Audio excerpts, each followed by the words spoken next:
Hello everyone, Sidewin here. Today I'm going to be showing how I go through and read a class I'm unfamiliar with in Pathfinder. The goal here is to show how you can learn a class as a new player to the game, especially if you're more familiar with other systems that predate Pathfinder. So as a note, I'm going to be using Druid as an example because I'm extremely unfamiliar with the class. I skimmed it a bit before recording this video, but not a lot. I am going to recommend you view this video on PC if you want to see where everything is in the class. But if you're viewing on your phone, please be aware you might not be able to see everything that I'm pointing to.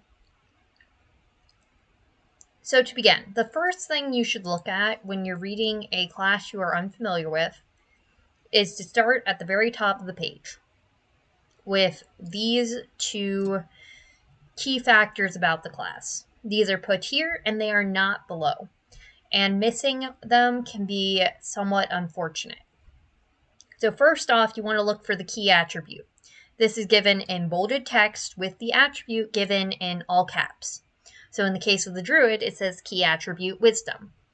This is usually right below the flavor description of the class. Then hit points is also bolded. So you want to take note of these two things before continuing.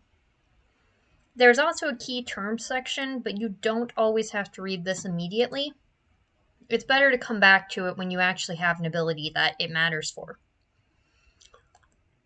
So then, if you're reading for mechanics, you can skip over the role-playing section. So role-playing the Druid, you can see it's a fair bit of stuff, but you don't need this if you're building the character. It's just useful for roleplay. And it might not apply if you're playing in a world that's not Galarian in certain cases, so please be aware of that. Then you can skim the initial proficiencies. This is just marked initial proficiencies, and the proficiencies are perception, saving throws, skills, attacks, defenses, class DC, and spells, if applicable. So you want to take note of the perception thing. It's always trained or expert. Then for saving throws, you are going to be expert in one or two of them and trained in the others. For skills, certain classes give a base skill, such as the Druid giving nature. Some give things by subclass, such as the Druidic Order here. And then you get a number of additional skills. 2+ intelligence modifier. Under attacks is the weapons you are trained in. So for the Druid, that's simple weapons and unarmed attacks.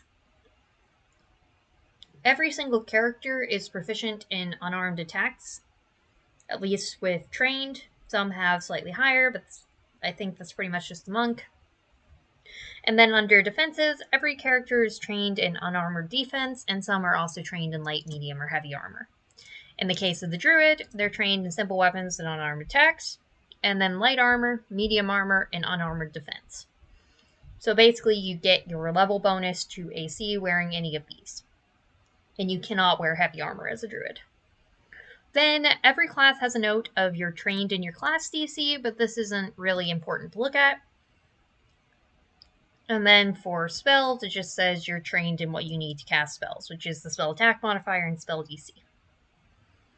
So continuing down, generally what I peek at here is under class features, there is a table. If it's a spellcasting class, there's two.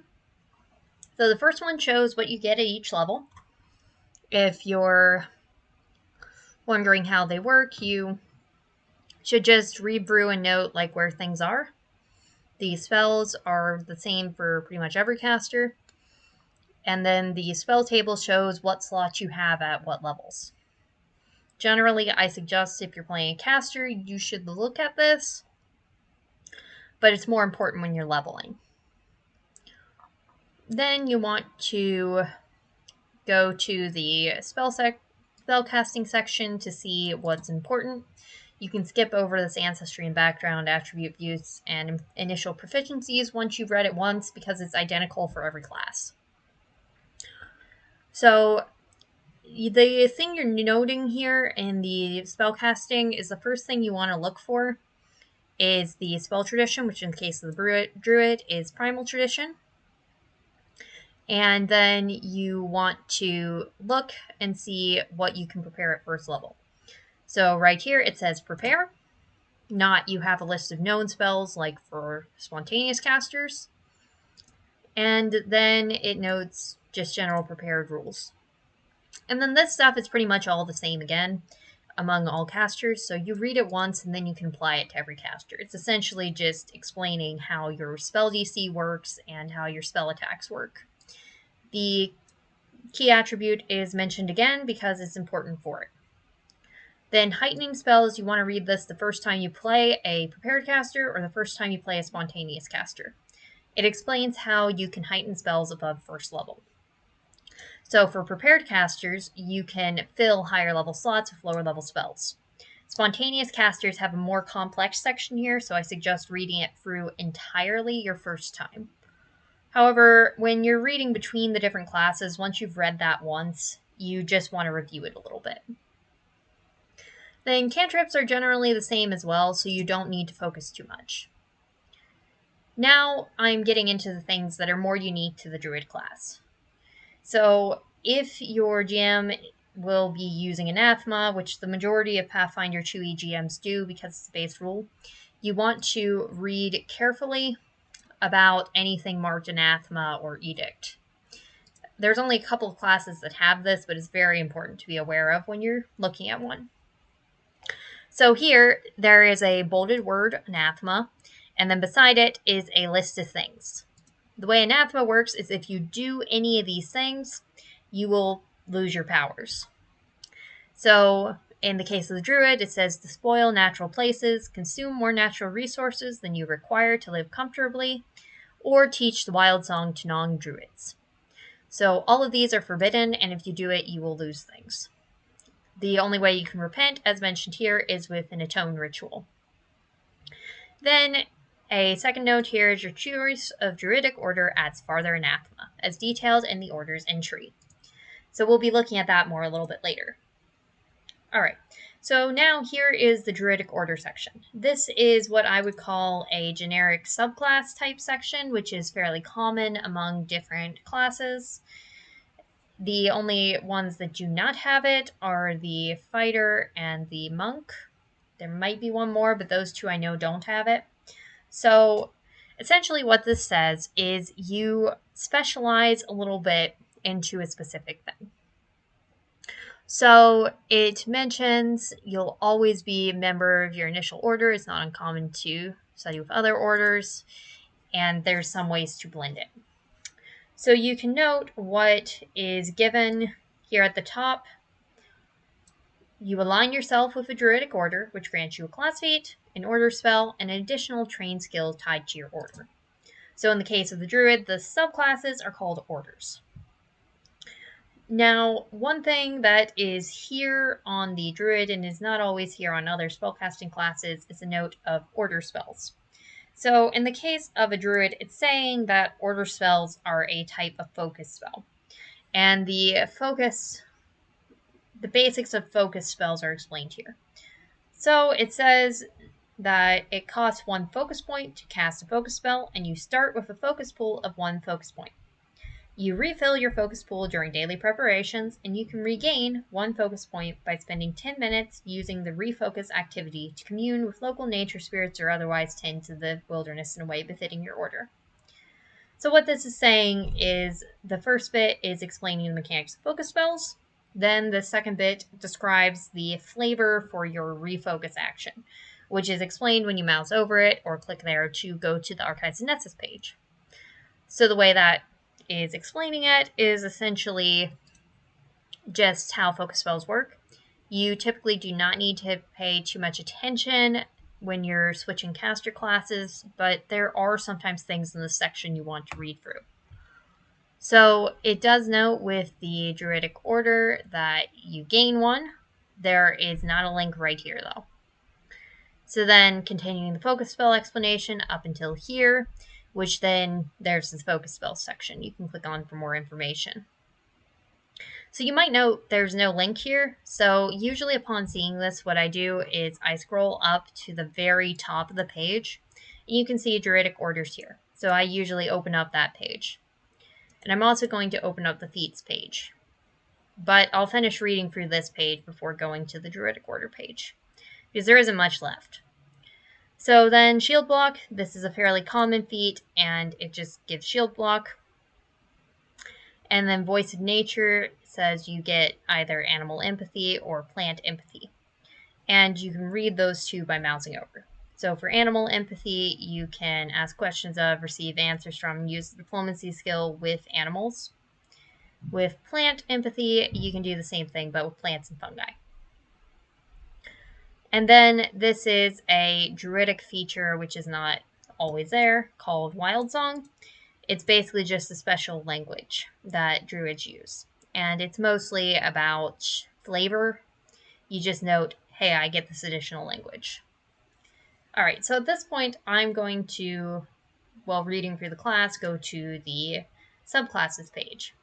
So the Druidic Orders thing is reprinted here, and then there's a quick summary here at the bottom, which explains what you get from your order. So it says you get a skill. If you're already trained, you become trained in a different skill of your choice.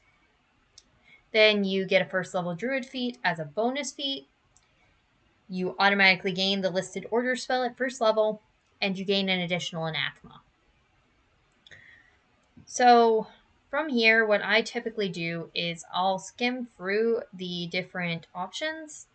The way people do this depends, but I'm looking for specific features that are being given by different orders. So one thing I always note is the anathema, so you see what is forbidden when you select the specific order.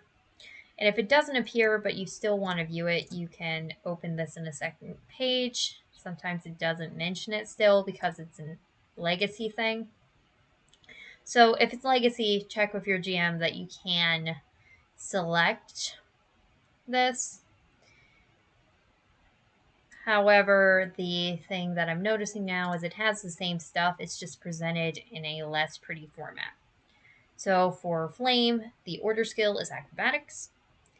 The Druid's feat is Fire Lung. The Wildfire is Order Spell. And the Anathema is allowing unnatural fires to spread or preventing natural fires from occurring in a way that harms the environment. So you could just reprint that in a different format and get the same thing. But you just read through the options and see which ones appeal. And once you've selected one, I'll use Storm as an example, you can begin looking at the specifics.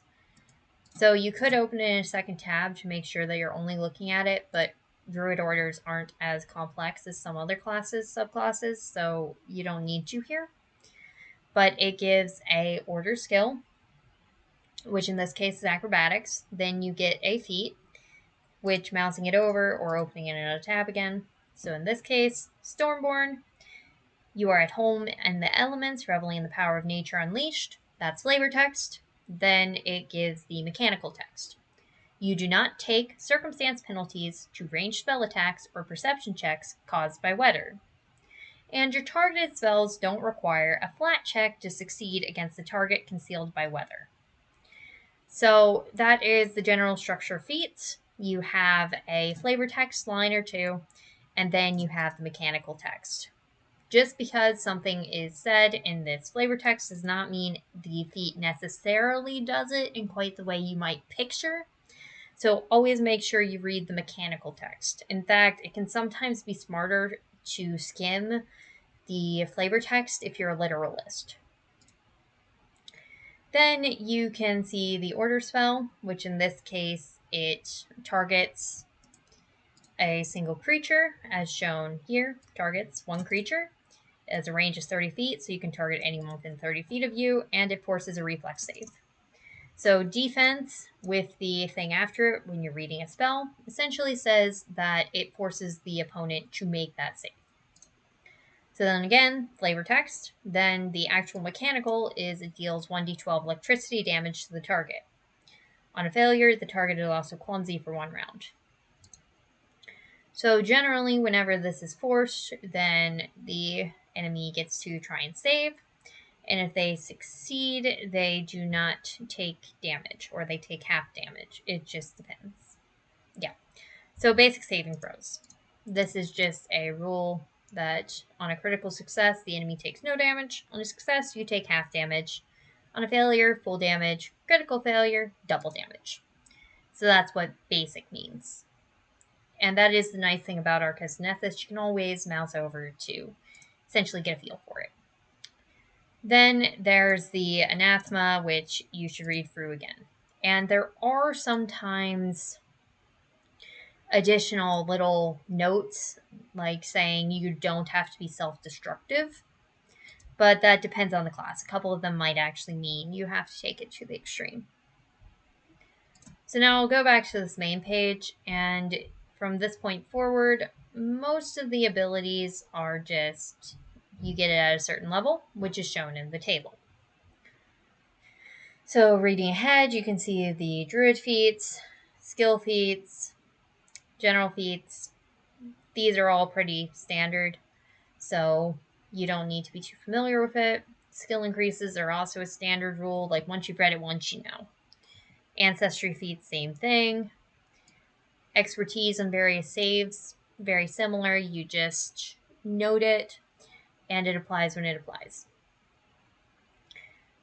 Sometimes there are additional things mentioned, like here at the very last level is a single 10th rank spell slot. That is essentially the 10th level spell slot. It's a special thing that all casters have that you can't gain more spells, but you can take a feat to get a second slot. And that's pretty close to the same for all of the different ones. So by this point, I've gone through the entire class, so I think I have a decent grasp there. And if I'm building the character, if you're reading through to build a specific character, you will have likely selected an order and the class.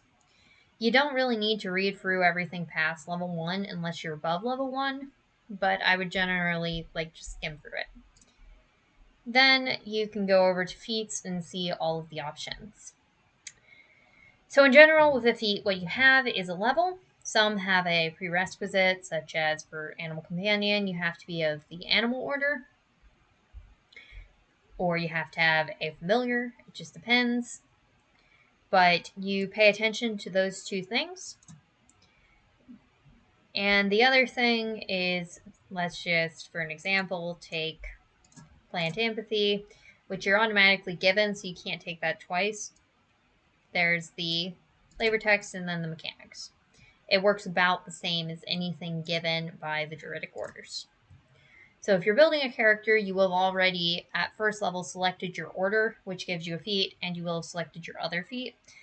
So then you have both of those, and it's only at second level or above you're really looking to take another one, and you can take anything at that level or below.